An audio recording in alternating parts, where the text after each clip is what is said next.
Welcome to Luca is a Billionaire, where the only thing I invest in is your answers. In this video, I will explain how to get your Chevy Equinox out of anti-theft mode.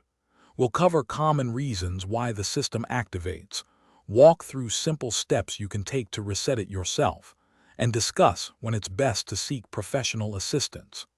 Understanding these steps can save you time and frustration, getting you back on the road quickly and safely. The anti-theft system in your Chevy Equinox can be triggered by several factors. A common culprit is a dead or recently disconnected battery, which can confuse the system. Using an incorrect or unprogrammed key can also activate the alarm. Sometimes, issues like a faulty hood latch or door sensor can mistakenly signal a break-in, setting off the system. To reset the anti-theft system, a common method is the 10-minute relearn procedure.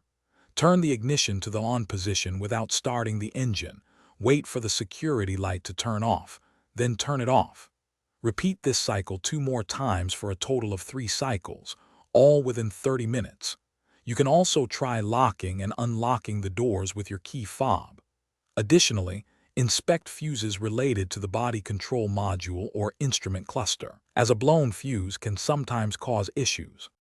If you've tried the basic reset procedures and your Chevy Equinox remains in anti-theft mode, it's time to seek professional help. Persistent issues might indicate a more complex problem with the immobilizer chip in your key, the ignition switch, or other electronic components.